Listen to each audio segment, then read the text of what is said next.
بسم الله الرحمن الرحيم. ومن قال اشهد اني قد تزوجت فلانة فبلغها الخبر فاجازت فهو باطل. وان قال اخر اشهد اني زوجتها منه فبلغها الخبر فاجازت جازا. دیکھیے یہ مسئلہ سمجھنے سے پہلے یہ بات سمجھ لیں، جیسے کہ پہلے آپ نے قاعدہ پڑھ لیا تھا، میں نے آپ کو بتلا دیا تھا کہ اصول یہ ہے کہ جب عقد کے وقت عقد کے لیے کوئی مجیز موجود ہوتا ہے تو وہ عقد اجازت پر موقوف ہو کر منعقد ہو جاتا ہے۔ اگر کوئی فضولی غیر آدمی یہ عقد کر رہا ہو، بتائیے سمجھ لیجیے، پھر اصل مالک کی اجازت پر وہ موقوف ہو کر منعقد ہو جاتا ہے۔ کیوں؟ اس لیے کہ عقد کے اندر ایجاب و قبول کا پایا جانا لازمی ہے۔ ایک طرف سے ایجاب ہو گیا، دوسری طرف سے قبول پایا گیا، اب عقد مکمل ہو گیا، یعنی عقد کے دونوں ارکان پائے گئے۔ البتہ چونکہ قبول کرنے والا وہ مالک نہیں ہے یا ایجاب کرنے والا مالک نہیں ہے، تو اصل مالک کی اجازت پر وہ عقد موقوف رہے گا۔ اصل مالک کی اجازت پر وہ عقد کیا رہے گا؟ موقوف رہے گا۔ اگر وہ مالک خود ہے تو پھر اجازت کی بھی ضرورت نہیں ہے، عقد تام ہو جائے گا۔ عقد کیا ہو جائے گا؟ تام ہو جائے گا۔ یہ اصول آپ نے پڑھ لیا۔ اب اگر کوئی عقد اس اصول کے برخلاف ہو تو پھر وہ نافذ اور منعقد نہیں ہوگا۔ اسی پر یہ مسئلہ ذکر کر لیتے ہیں۔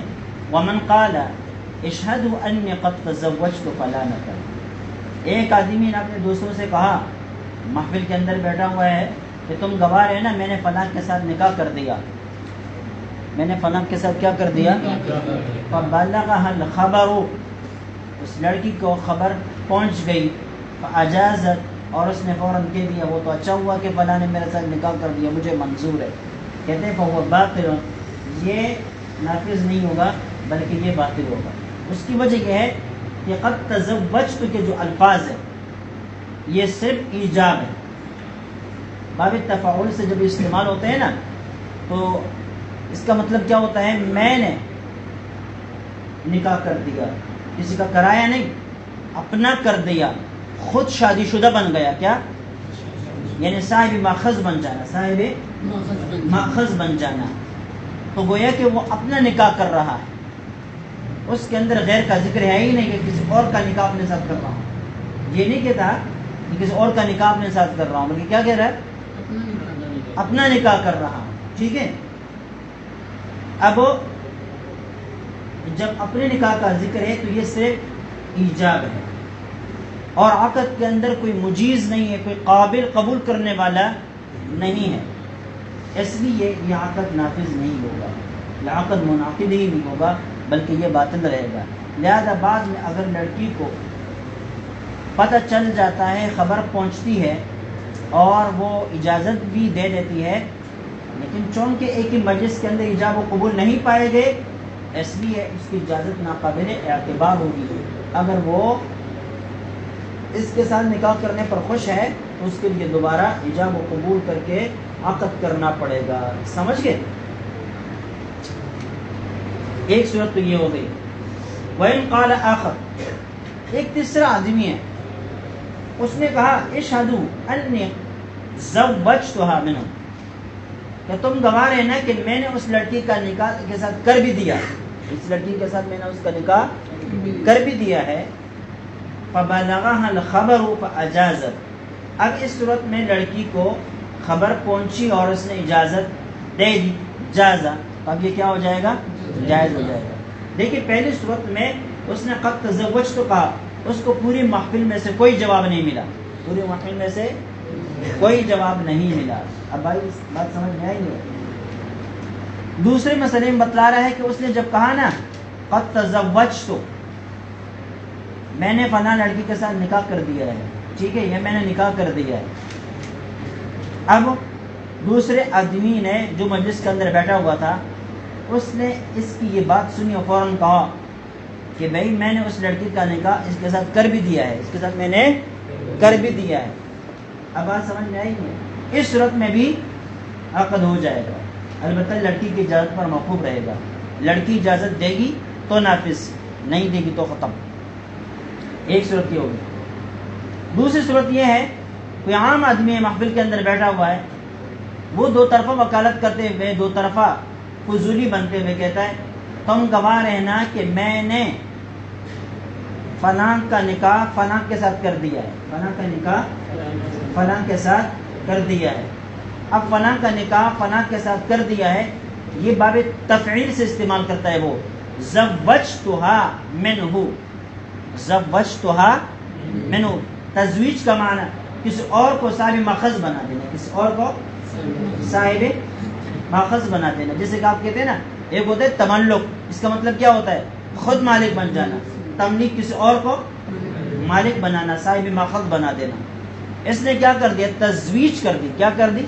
تزویج کر دی، دوسرے کو صاحب ماخذ بنا دیا. اب بات سمجھ میں نہیں؟ اب اس کے اندر کیا ہے؟ گو وہ یک طرفہ ایک انسان ہے اور یہ کلام کرتا ہے، لیکن یہ کلام ایجاب و قبول دونوں سے مرکب ہے. یہ ایجاب و قبول دونوں سے مرکب ہے. میں نے فلاں کا نکاح فلاں لڑکے کے ساتھ کر دیا، فلاں کا نکاح فلاں لڑکے کے ساتھ کر دیا، تو فلاں کا نکاح کر دیا گویا یہاں تک یہ ایجاب ہے. فلاں لڑکے کے ساتھ کر دیا، یہ گویا کہ اس کی طرف سے یہ کیا ہے؟ یعنی اس کے ایک ہی جملہ ہے، لیکن یہ جملہ ایجاب و قبول دونوں پر معنوی اعتبار سے مشتمل ہے. لہٰذا اس صورت میں اس کا نکاح درست ہو جائے گا، البتہ ان حضرات کی اجازت پر موقوف رہے گا. اگر وہ اجازت دے دیتے ہیں تو نافذ، نہیں دیتے تو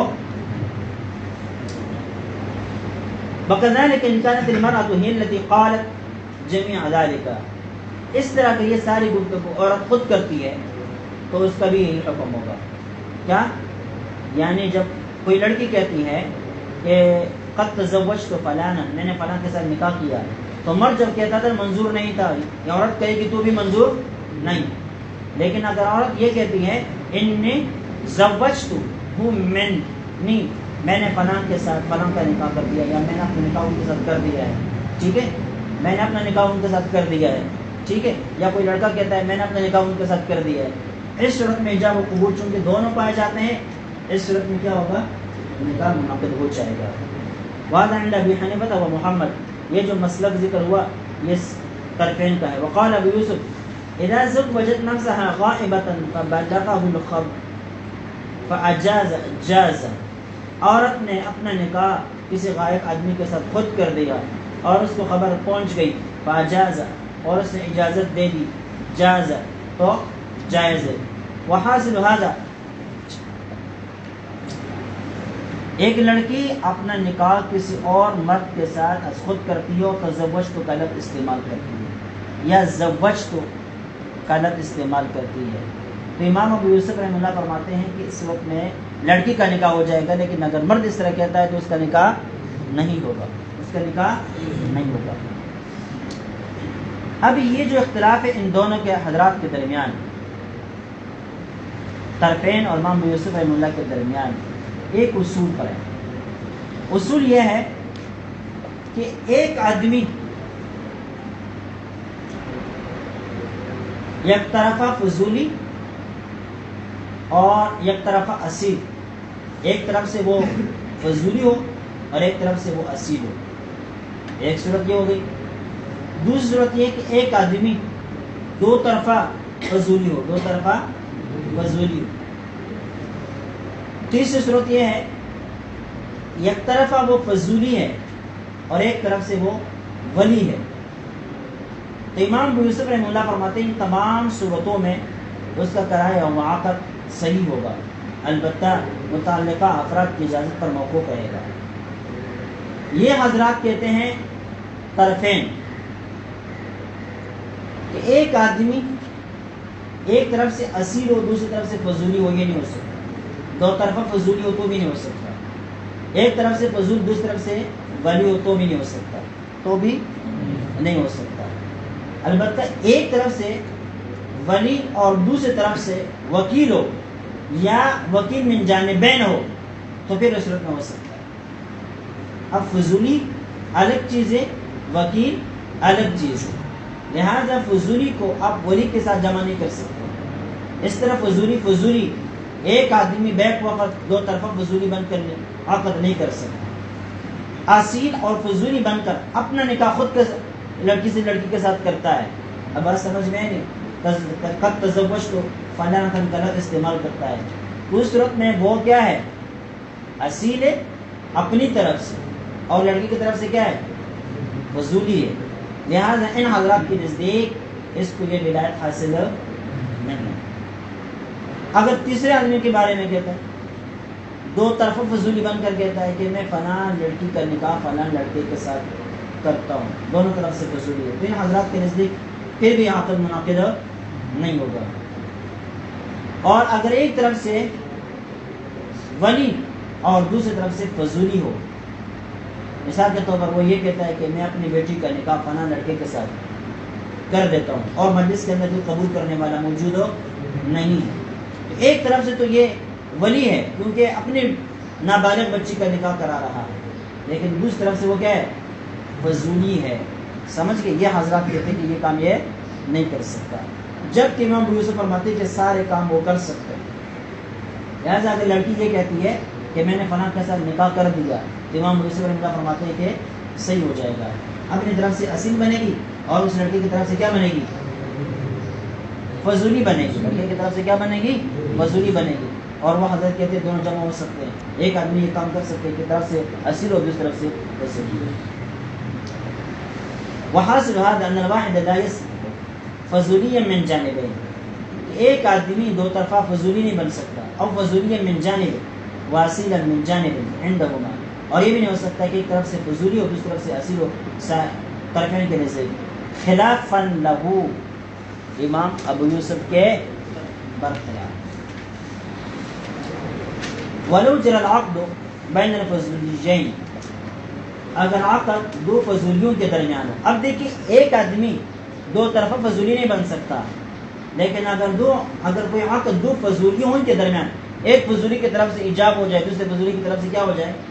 قبول ہو جائے, تو اس صورت میں عقد منعقد ہوگا. اس کی وجہ یہ ہے کہ ایجاب و قبول الگ الگ افراد کی طرف سے پائے گئے. ایجاب و قبول الگ الگ افراد کی طرف سے ایک ہی مجلس کے اندر پائے گئے, لہذا عقد منعقد ہو جائے گا, البتہ متعلقہ افراد کی اجازت پر موقوف رہے گا.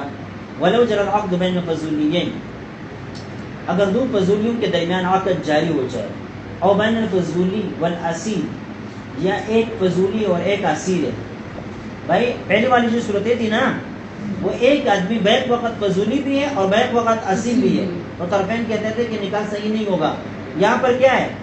یہاں ایک طرف ایک آدمی جو ہے وہ بذات خود اصیل ہے, اور دوسرا آدمی جو بیٹھا ہوا ہے وہ کیا ہے؟ فضولی ہے. ایک نے ایجاب کر دیا, دوسرے نے قبول کر لیا. جائز بالاجماع, تو بالاجماع یہ جائز. یہ بھی پیکج ہے تمہارے لیے, لیکن نہیں بتاتا. وہ یقول, وہ حضرت فرماتے ہیں لو کان مأمورا من الجانبین ينفذ, اگر یہ دو طرفہ مأمور ہوتا یعنی وکیل ہوتا تو ينفذ, تو کیا ہوتا؟ عقد نافذ ہو جاتا نا. فإذا كان فضوليا يتوقف, لہذا اگر وہ فضولی ہوگا تو پھر یہ موقوف رہے گا. کیا مطلب ہے؟ یہ حضرات بتلاتے ہیں کہ دیکھیں اگر یہ آدمی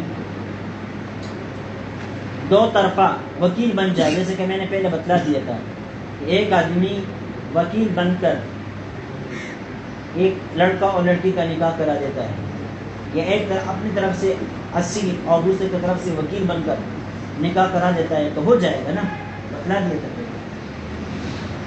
یا ایک طرف سے ولی اور دوسری طرف سے وکیل بن کر نکاح کرا رہا ہے تو ہو جائے گا.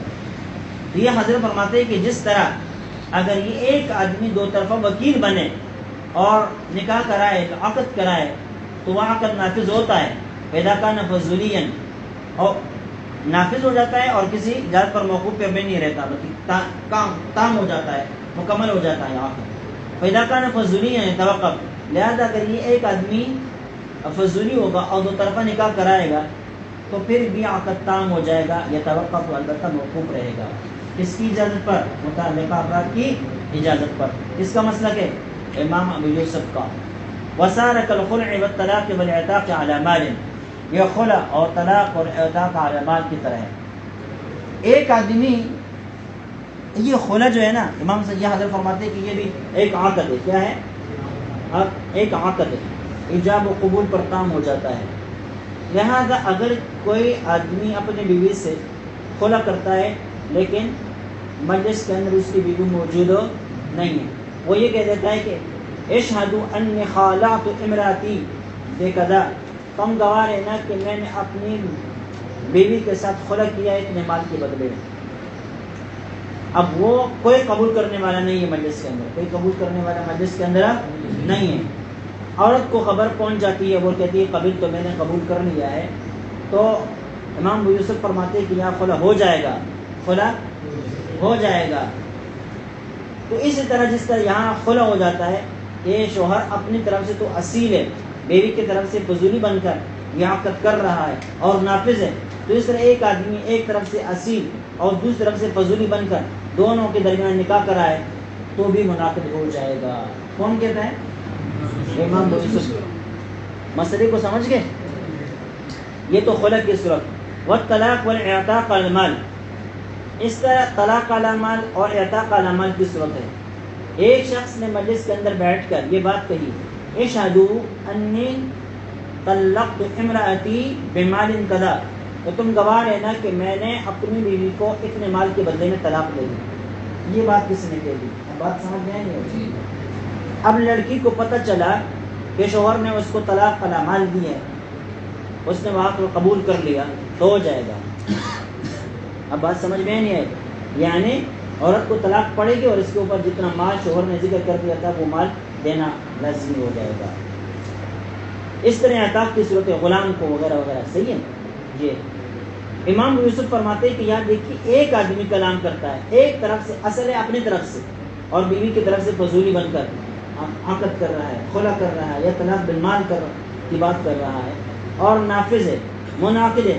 تو اس طرح ایک آدمی اپنا نکاح کسی لڑکی کے ساتھ کر رہا ہو، خود اصیل بن کر اور لڑکی کی طرف سے فضولی بن کر، تو یہ بھی کیا ہونا چاہیے؟ نافذ ہو جانا چاہیے، منعقد ہو جانا چاہیے۔ لہذا اگر لڑکی اجازت دے دے تو نکاح تام ہو جائے گا۔ کیا ہو جائے گا؟ تام ہو جائے گا، سمجھ گئے؟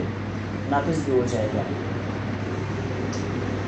وَلَهُمَا، طرفین کہتے ہیں ان الموجود شطر العقد، حضرت ان تمام صورتوں میں عقد کا صرف ایک جز موجود ہے، لأنه شطر حالت حضرت فقد عند الغیبت، کیوں؟ اس لیے کہ یہ اگر لڑکی حاضر ہوتی اور شوہر یہ الفاظ بولتا تزوجت فلانتا، یہ لفظ بولتا، یا یہ کہتا خالعت امراتی بکذا، یہ الفاظ بولتا، یا طلقت امراتی بکذا، یہ الفاظ بولتا، تب بھی یہ ایجاب ہوتا۔ کیا ہوتا؟ ایجاب۔ اور لڑکی کی قبولیت کا محتاج ہوتا، لڑکی قبول کرتی تو ٹھیک، نہیں تو نہیں۔ تو جب لڑکی موجود ہو تب یہ جملہ صرف ایجاب تصور کر لیا جاتا ہے، تو جب وہ غیر موجود ہوگی تو اس کے غیر موجودگی میں یہ بدرجہ اولا صرف ایجاب ہوگا اور قبول کرنے والا مجلس کے اندر کوئی نہیں ہوگا۔ اب بات سمجھ میں نہیں ہے؟ فقط عند الغیبت، اسی طرح اس کی غیر موجودگی میں یہ حکم ہوگا۔ وشطر العقد لا يتوقف على ما وراء المجلس، اصول ذکر کرتے ہیں۔ اصول یہ ہے کہ وشطر العقد لا يتوقف على ما وراء المجلس، عقد کا ایک جز ماورائے مجلس کے اوپر موقوف نہیں ہوتا، ماورائے مجلس کے اوپر موقوف نہیں ہوتا۔ بھائی جو عقد مجلس کے اندر تام ہو جائے وہ اگر مالکون کے علاوہ کسی اور نے کر دیا ہو، ایجاب و قبول پائے جانے کی وجہ سے غیر کی اجازت پر موقوف رہ سکتا ہے، اس لیے کہ عقد کے دونوں رکن پائے گئے۔ لیکن جب عقد کا ایک رکن پایا جائے اور ایک رکن مجلس کے اندر نہ پایا جائے تو ماورائے مجلس اس کے ماورائے مجلس کے اوپر موقوف نہیں رہتا ہے۔ یعنی مجلس سے باہر اگر بعد میں کوئی آدمی اس کو قبول کرتا ہے تو اس قبول کا اعتبار نہیں ہوتا، اس قبول کا اعتبار نہیں ہوتا۔ کیوں نہیں ہوتا؟ اس لیے کہ اصول ہے کہ شطر العقد لا يتوقف على ما وراء مجلس، عقد کا ایک شطر ماورائے مجلس کے اوپر موقوف نہیں ہوتا۔ یہاں ایجاب تو ہوا ہے، قبول نہیں ہوا، لہذا یہ ایجاب عقد کا ایک جز ہے، لہذا اس کا جو قبول ہے وہ ماورائے مجلس ہوگا، اور ماورائے مجلس کے اوپر عقد کا ایک جز موقوف نہیں ہو سکتا، عقد کا ایک جز موقوف نہیں ہو سکتا۔ لہٰذا ہم کہیں گے کہ مجلس کے اندر قبول پایا جائے تو ٹھیک ہے، نہیں تو یہ عقد ختم، دوبارہ نکاح کرنا پڑے گا، دوبارہ ایجاب و قبول کرنا ہوگا۔ کما فی البیع، جیسے کہ بیع کی صورت ہوتی ہے، ایک چیز آپ بیچ رہے ہیں کسی کے اوپر، آپ یہ کہہ رہے ہیں میں نے یہ چیز فلاں پر بیچی، وہ فلاں ہے ہی نہیں یہاں، اس کی طرف سے کسی نے قبول ہی نہیں کیا، تو آپ کا عقد ہو گئی، ہاں، ورنہ پھر دکانداروں کے مزے ہو جائیں گے، وہ شام کو ایک چیز بیچنا چاہیں گے اور کیا ہے بک نہیں رہی، کوئی گاہک نہیں آ رہا، تو دکان میں بیٹھ کر کہیں کہ فلاں دوست کے اوپر میں نے بیچ دیا، فلاں دوست کے اوپر کیا کر دیا، میں نے بیچ دیا، صبح تک خراب ہو جاتی ہے لہذا اس پر بیچ دیا، تو ہو جائے گا؟ ہاں نہیں ہوگا نا بھائی، بات آئی سمجھ میں؟ تو جس طرح یہاں نہیں ہوتا اس طرح یہ نکاح بھی نہیں ہوگا، سمجھ گئے؟ بخلاف المأمور من الجانبین، امام ابو یوسف کو ایک ایک بات کا جواب دے رہے ہیں۔ امام ابو یوسف نے کہا تھا کہ اگر ایک شخص دو طرفہ وکیل بن کر نکاح کرا دیتا ہے تو تم کہتے ہو درست ہے، تو ایک شخص دو طرفہ فضولی بن کر نکاح کرائے تب بھی درست ہو جانا چاہیے، کیا ہونا چاہیے؟ درست ہو جانا چاہیے۔ تو جواب دے رہے ہیں بخلاف المأمور من الجانبین، مأمور من الجانبین کے اوپر قیاس نہ کرو، لأنه ينتقل كلامه إلى العاقدین، اس لیے کہ اس کا جو کلام ہوتا ہے نا وہ متعاقدین کی طرف منتقل ہوتا ہے۔ پہلے بتلا دیا کہ نکاح کے اندر جو وکیل ہوتا ہے اس کی طرف حقوق راجع نہیں ہوتے، حقوق سارے موکل کی طرف راجع ہوتے ہیں، لہذا وکیل جب دو طرفہ بول رہا ہوتا ہے تو وہ صرف دو طرفہ بات کر رہا ہوتا ہے، سارے حقوق کس کی طرف لوٹتے ہیں؟ اصل موکلین کی طرف لوٹتے ہیں۔ اچھا وما جرى بین الفضولین عقد تام، دوسری بات کا جواب انہوں نے کہا تھا کہ بھائی جب دو فضولیوں کے درمیان ہونے والا عقد تمہارے نزدیک منعقد ہو جاتا ہے اور متعلقہ افراد کی اجازت پر موقوف رہ کر وہ منعقد ہو جاتا ہے، تو پھر اگر ایک فضولی یہ کام کر دے تب بھی کیا ہو جانا چاہیے؟ منعقد ہو جانا چاہیے۔ کہتے ہیں وما جرى بین الفضولین عقد تام، وہ عقد تام ہے دو فضولیوں کے درمیان جو چلتا ہے، کیوں؟ اس لیے کہ اس کے اندر ایجاب و قبول پائے جاتے ہیں، جبکہ ایک آدمی جب دو طرفہ فضولی بن کر عقد کرے گا تو اس کے اندر کیا نہیں پایا جا رہا؟ ایجاب و قبول دونوں نہیں پائے جا رہے ہیں۔ وقدر خلع و اختاہ، اس طرح خلع اور اس کے دونوں بہنیں یعنی طلاق اور اعتاق کے جو اوپر مثالیں پیش کر دیتی، اس کے اوپر بھی قیاس مت کیا کرو، کیوں؟ لأنه تصرف یمین من جانبه حتى يلزم فيتم به، اس لیے کہ آپ نے کہا کہ یہ عقد ہے، خلع کیا ہے؟ عقد ہے، لیکن عقد یہ کون سا ہے؟ عقد معاوضات کی طرح ہے کہ نہیں؟ یہ عقد یمین کی طرح ہے، کس کی طرح؟ یمین کی طرح ہے، اور یہ تصرف یمین ہے، تصرف یمین شرط کی طرح ہوتی ہے، کیا؟ شرط، اور شرط یا یمین کے لیے محفل کے اندر قبول کا پائے جانا کوئی لازمی نہیں ہے، کوئی لازمی نہیں ہے۔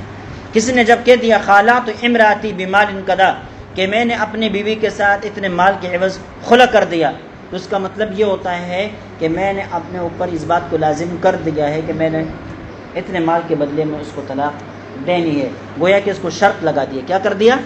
شرط لگا دیا مال پر طلاق دینے کی، اور شرط سے کوئی رجوع نہیں کر سکتا، شرط سے کوئی رجوع نہیں کر سکتا۔